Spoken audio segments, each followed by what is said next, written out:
387/S ಈ ಭೂಮಿ ನಮ್ಮದು.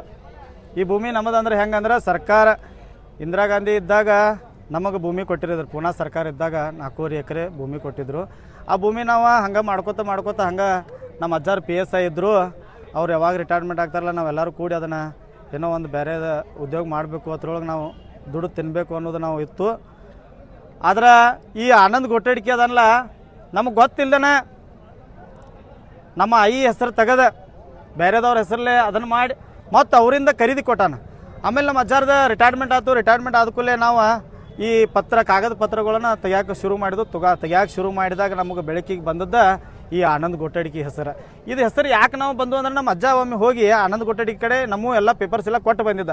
ಹಂಗೆ ದಯಮಾಡಿ ನಿಮಗೆ ಕೈ ಮುಗಿದು ಹೇಳ್ತಾನೆ ನಾನು ಜನರಿಗೆ, ಈತನ ಕೈಯಾಗಿ ಯಾವ ಪೇಪರ್ಸ್ಗಳನ್ನು ಕೊಡಬೇಡ್ರಿ ನೀವು. ಯಾಕಂದ್ರೆ ನಮ್ಮ ಅಜ್ಜ ಕೊಟ್ಟು ಬಂದ, ಒಬ್ಬ PSI ಕೊಟ್ಟು ಬಂದ ಹಿಂಗೆ ವಂಚನೆ ಮಾಡಿದಾನಂದ್ರೆ ಇನ್ನು ಜನಸಾಮಾನ್ಯರ ಗತಿ ಏನು? ಮತ್ತು ನಮ್ಮ ಕೊಣ್ಣೂರು ಗ್ರಾಮದಾಗ ಆಕಾರ ಅಂತೇಳಿ ಭೂಮಿಗಳು ಏನು ಮಾಡಿದಾರಲ್ಲ ಅದು ರದ್ದುಪಡಿಸ್ಬೇಕು. ಯಾಕಂದ್ರೆ ನಮ್ಮ ಸಮುದಾಯಕ್ಕೆ ಸೇರಿದಂಥ 387/A ಜಡ್ವರೆಗೂ ಇದೇಗೊಬ್ಬ ಬಂದಿದ್ದ ಪ್ರತಿಭಟನೆಗೆ ನಾವು ಪ್ರತಿಭಟನೆ ಕರೆ ಕೊಟ್ಟಾಗ ಒಬ್ಬ ಬಂದಿದ್ದ. ಆ ವ್ಯಕ್ತಿ ಏನು ಹೇಳಿದಂದ್ರೆ, ಅಣ್ಣ ನಮ್ಮದು ಹಿಂಗಾಗೈತೆ ಅಂದ್ರೆ ಈ ವ್ಯಕ್ತಿ ಎಷ್ಟು ಮಾಡಿರ್ಬೇಕಪ್ಪ. ಅದಕ್ಕಾಗಿ ನಾವು ಕೂಡಲೇ ನಾವು ತಹಸೀಲ್ದಾರ್ ಅವ್ರಿಗೆ ವಿನಂತಿ ಮಾಡ್ಕೋತು. ಮತ್ತು PTCL ಕಾಯ್ದೆಯನ್ನು ಉಲ್ಲಂಘನೆ ಮಾಡಿದಾನೋ. SC/ST ಸಮುದಾಯಕ್ಕೆ ಭಾಳ ಅನ್ಯಾಯ ಆಗೈತಿ.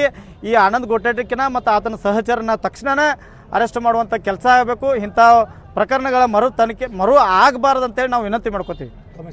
ಈಶ್ವರ್ ಮಾರುತಿ ಗುಡಜ್ರಿ. ಗೌರ್ಮೆಂಟ್ ಸರ್ಕಾರದಿಂದ ನಮಗೆ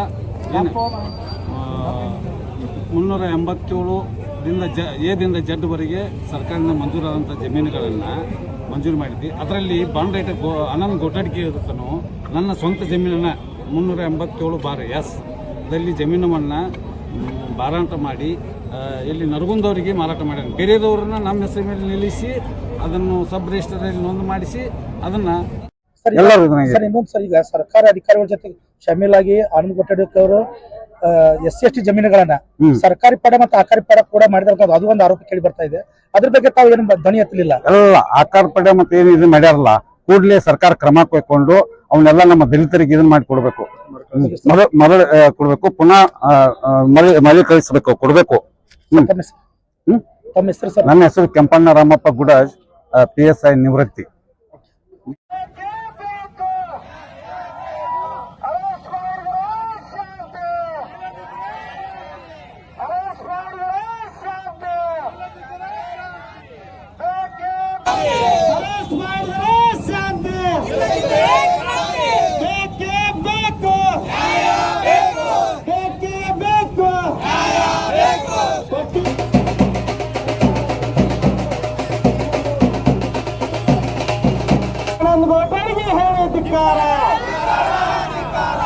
ದಲಿತರ ಭೂಮಿ ಕಬಳಿ ಮಾಡಿದ ಆರೋಪಿಗಳಿಗೆ ಒಂದು ಕಂಪ್ಲೇಂಟ್ ಅನ್ನು ಕಾನೂನು ಮೂಲಕ ನಾವು ಮಾಡಿದ್ದೇವೆ. ಕಾರಣ ಹೋರಾಟ ಮಾಡುವ ಉದ್ದೇಶ ಏನಂದ್ರೆ, ಯಾರ್ಯಾರು ಭೂಮಿಯನ್ನ ಕಳ್ಕೊಂಡಿದ್ದೀರಿ ಅವರೆಲ್ಲರೂ ಈತನೇನಾದ್ರೂ ಭೂಮಿಯನ್ನ ವಂಚನೆ ಮಾಡಿದ್ದ, ನಿಮ್ಮ ಭೂಮಿಗಳನ್ನು ಏನಾದರೂ ಮಾಡಿದ್ರೆ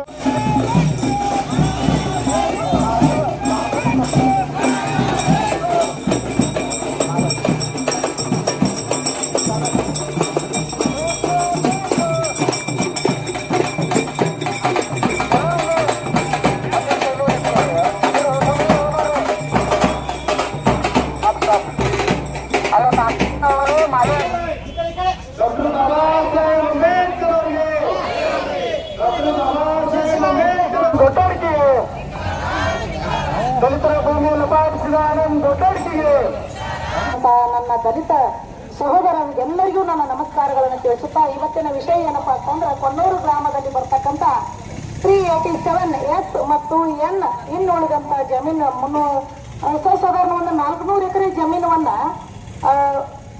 ಪರಬಾರೆ ಯಾರು ಹೋಗ್ಬೇಕು ಇರುವಂತ ಮೂಲ ವಾರಸುದಾರರ ಇರ್ತಾ ಪಟ್ಟಿನೂ ಯಾರು ಸಿಕ್ಕವರ ಹೆಸರಿಗೆ ಪರಬಾರಿ ಆಗಿದ್ದಾವ.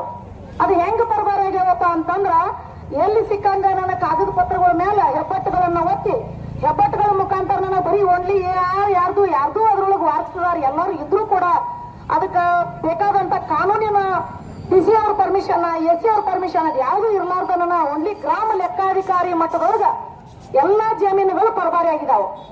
ಪರಬಾರಿ ಆಗೋದಕ್ಕೆ ಕಾರಣ ಏನಪ್ಪಾ ಅಂತಂದ್ರ 1995 ಅಂತೇಳಿ ನಮ್ಮ ದನಿಕುಮಾರನ ಸಹೋದರರು ಹೇಳಿದ್ರಿ. ಈಗ ಆ ಟೈಮ್ನೊಳಗೆ ಇದ್ದಂತ ಒಬ್ಬ ಗುಜನಾಳ್ ಅನ್ನುವಂತ ತಲಾಟಿ, ಗುಜನಾಳ್ ಅನ್ನುವಂತ ಒಬ್ಬ ತಲಾಟಿ ಎಲ್ಲ ತನ್ನ ರಿಲೇಷನ್ದವ್ರ ಹೆಸರು ಅಂತಂದ್ರ ಮಗದಮ್ ಅಂತ ಹೇಳಿದ್ರಲ್ಲ ಅನ್ನಾರು, ಆ ಮಗದಮ್ ಅನ್ನುವಂತವ್ರು ಎಲ್ಲ ತನ್ನ ಹಳೆ ಮಗಳು ಹೆಂಡತಿ ಹೆಸರಲ್ಲಿ ಒಂದು ಮಿನಿಮಮ್ ಇಲ್ಲ ಅಂತಂದ್ರು ಒಂದು 50 ಎಕರೆ ಭೂಮಿ ಮಾಡ್ಕೊಂಡ್ರಿ. 50 ಎಕರೆ ಭೂಮಿ ಈಗ ಅವ್ನು ಇಡೀ ರಿಲೇಷನ್ ಕಾಂದಾನ ಹೆಸರಲ್ಲಿ ನಮ್ಮ ಸಮಾಜದ ಭೂಮಿ ಐತಿ. ಅವರೆಲ್ಲ ಬಡವರು. ನನ್ನ ಸಮಾಜ ಮೊದಲಿನಿಂದ ಬರ್ತಾನ ಪರಿಸ್ಥಿತಿ ಒಳಗಿರುವಂತಹ ಸಮಾಜ, ಇದೇನು ದೊಡ್ಡ ಶ್ರೀಮಂತ ಸಮಾಜ ಅಲ್ಲ. ಇದಕ್ಕೆ ಸರ್ಕಾರ ಕೊಟ್ಟಂತ ಭೂಮಿಯನ್ನು ಕೂಡ ಕಸ್ಕೊಂಡ ಅದನ್ನು ನೀವು ಅವ್ರ ಪರಿಸ್ಥಿತಿಗಳು ಕಂಡ, ಅವ್ರು ದುಡಿಯಾಕ ಹೋದದ್ದು ಕಂಡ, ಮತ್ತ ದುಂಬಡಿ ಒಳಗ ಊರ್ ಬಿಟ್ಟಂತ ಪರಿಸ್ಥಿತಿಗಳನ್ನು ಕಂಡ ನೀವೇನ್ ಮಾಡಿದ್ರಿ, ಅವ್ರ 5,000 2,000 ಅವ್ರ ಆರ್ಥಿಕ ಪರಿಸ್ಥಿತಿಗಳು ಕೊಟ್ಟ ಅವ್ರನ್ನ ನೀವು ಅವ್ರ ಭೂಮಿಯನ್ನ ದೊಡ್ಡ ಮಟ್ಟದೊಳಗೆ ಕಬಳಿಸುವಂತ ಕೆಲಸ ಮಾಡಿದ್ರಿ. ದಯಮಾಡಿ ನಿಮಗೇನದು ಒಳ್ಳೇದಾಗೋದಿಲ್ಲ. ಈ ಬಡವ್ರ ಭೂಮಿಗಳನ್ನ ಹಿಂಗ ಕಸ್ಕೊಂಡ ಹಿಂಗ ತಿನ್ನೋದು ಏನು ಒಳ್ಳೇದಾಗೋದಿಲ್ಲ. ಎಟ್ ಕಳಿಸಿದ್ರು ಎಲ್ಲ ಇಲ್ಲೇ ಬಿಟ್ಟು ಹೋಗೋದೈತಿ. ಬರ್ತಾವ ಭೂಮಿಯನ್ನ ನೀವು ಅವ್ರಿಗೆ ಮತ್ತೆ ಮರಳಿ ಕೊಡ್ರಿ.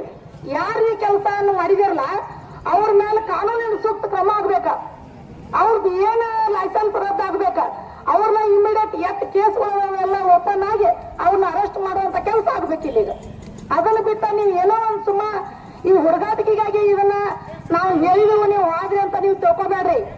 ನಾವಿನ್ನು ಮುಂದಿನ ತೀರ್ಮಾನದೊಳಗ ನಿಮ್ಮನ್ನ ಇಲ್ಲಿಂದ ಯಾರ ಅಧಿಕಾರಿಗಳಾಗ್ಲಿ ಅಥವಾ ಈ ಬಾಂಡ್ ರೈಟರ್ ಆಗ್ಲಿ ಗಡಿ ಪಾರ್ ಮಾಡುವವರೆಗೂ ನಾವು ನಿಮ್ಮನ್ನು ಬಿಡೋದಿಲ್ಲ ಅಂತ ಹೇಳಿ ನಿಮ್ಗೆ ಎಚ್ಚರಿಕೆ ಕೊಡ್ತೇನೆ. ಇದಕ್ಕೆ ಇನ್ನು ಮುಂದಿಂದ ಯಾವುದೋ ನಮ್ಮ ಭೂಮಿಗೆ ಮತ್ತು ಇದೊಂದು ಒಂದು ಬೆಲೆ ಇಲ್ಲ, ಅದ ತಕ್ಷಣ ಭಂಗ ಆಗ್ಬೇಕು, ರದ್ದುಪಡಿಸ್ಬೇಕು. ಮತ್ತು ಬಾಂಡ್ ರೈಟರ್ ಲೈಸೆನ್ಸ್ ಏನೈತಿಲ್ಲ ಅವಂಗ ಕೂಡಲೇ ಬಂಧಿಸ್ಬೇಕು.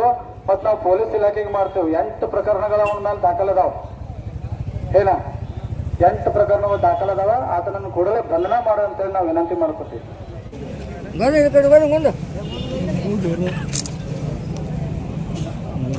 ಇವತ್ತು ಕೊಟ್ಟಿ ದಾಖಲೆಗಳನ್ನು ಸೃಷ್ಟಿಸಿ ದಲಿತರ ಜಮೀನುಗಳನ್ನು ಕಬಳಿಸಿದಂಥ ನೀಚ, ದುರಳ, ದುರಹಂಕಾರಿ ಆನಂದ್ ಗೊಟ್ಟಡಿಗೆ ಇವರ ವಿರುದ್ಧ ಒಂದು ಪ್ರತಿಭಟನಾ ಕಾರ್ಯಕ್ರಮವನ್ನು ಹಮ್ಮಿಕೊಂಡಿದ್ದೀವಿ. ಈ ಪ್ರತಿಭಟನೆ ಕಾರ್ಯಕ್ರಮದ ಮುಖ್ಯ ಉದ್ದೇಶ ಈ ಆನಂದ್ ಗೊಟ್ಟಡಿಗೆ ಮತ್ತು ಸಹಚರರು 1938ರಲ್ಲಿ ಸರ್ಕಾರದಿಂದ ದಲಿತರಿಗೆ ಮಂಜೂರಾದಂಥ ಈ ಜಮೀನುಗಳನ್ನು ಅವನ್ನು ಈ ಕೆಲವು ಪಿಟಿಷನ್ ಆ್ಯಕ್ಟ್ಗಳನ್ನು ಉಲ್ಲಂಘನೆ ಮಾಡಿ ಮತ್ತು ದಲಿತರನ್ನು ಹೆದರಿಸಿ ಬೆದರಿಸಿ ಖರೀದಿ ಮಾಡಿಕೊಂಡು ಈ ಪಿಟಿಷನ್ ಆ್ಯಕ್ಟನ್ನು ಉಲ್ಲಂಘನೆ ಮಾಡಿದ ತರುವಾಯ ಮತ್ತು ಆನಂದ್ ಗೊಟ್ಟಡಿಗೆ ಮೇಲೆ ಸುಮಾರು 8 ಗಂಭೀರ ಆರೋಪಗಳಿವೆ. ಅವು ತನಿಖೆ ಹಂತದಲ್ಲಿದೆ. ಆಮೇಲೆ ಈಗ ನಮ್ಮ ಗುಡಜ್ ಕೆಂಪಣ್ಣವರ ಪ್ರಕರಣದಲ್ಲಿ ಆರೋಪಿಗೆ ಜಾಮೀನು ಕೂಡ ರದ್ದಾಗಿದೆ. ಜಾಮೀನು ರದ್ದಾದರೂ ಕೂಡ 1 ತಿಂಗಳಾದರೂ ಕೂಡ ಪೊಲೀಸರು ಇನ್ನೂವರೆಗೆ ಬಂಧಿಸಿಲ್ಲ. ಇವತ್ತು ಅವನ್ನ ಕೂಡಲೇ ಬಂಧಿಸಬೇಕು, ದಲಿತರಿಗೆ ನ್ಯಾಯ ಕೊಡಿಸ್ಬೇಕಂತ ನನ್ನಲ್ಲಿ ಕಳಕಳಿ. ಸರ್, ಒಂದು ವೇಳೆ ತಾವೇನಾದ್ರು ತಮ್ಮ SC/ST ಸಮಾಜದಿಂದ ಜಮೀನುಗಳ ಕಬ್ಜಾ ತೋರಕ್ಕೆ ಏನು ಪ್ರಯತ್ನ ಪಟ್ಟರೆ ಹಂಗೆ ಸರ್? ಅಲ್ಲ, ನಾವು ಈಗಾಗಲೇ ಏನು ದಲಿತರ ಜಮೀನು ತಗೊಂಡಿದ್ದಾರಲ್ಲ ಅವರಿಗೆಲ್ಲ ನಾವು ಮನವಿನೂ ಮಾಡ್ಕೊಂಡ್ವಿ, ಆಮೇಲೆ ರಿಕ್ವೆಸ್ಟ್ ಮಾಡ್ಕೊಂಡ್ವಿ. ಆಮೇಲೆ ಈಗ ಅವ್ರು ಏನು ಮಾಡತ್ತಾರಂತಂದ್ರೆ ನಮ್ಮ ಎಲ್ಲ ದಲಿತರೆಲ್ಲ ಬೆದರ್ಸತ್ತಾರ. ಹೀಗಾಗಿ ನಮಗೆ ಸ್ವಲ್ಪ ಒಂದು ಕಷ್ಟ ಆಗ್ತದೆ. ಅದಕ್ಕೆ ಸರ್ಕಾರ ಇದರಲ್ಲಿ ಮುತುವರ್ಜಿ ವಹಿಸಿ ನಮ್ಮ ದಲಿತರಿಗೆ ಜಮೀನು ವಾಪಸ್ ಕೊಡುವಂಥ ಆಗಬೇಕಂತ ನಾನು ಕಳಕಳಿಯಿಂದ ವಿನಿಸ್ತೇನೆ. ಸರ್, ಅಶೋಕ್ ಲಗಮ್ಮಪ್ಪಗಳು.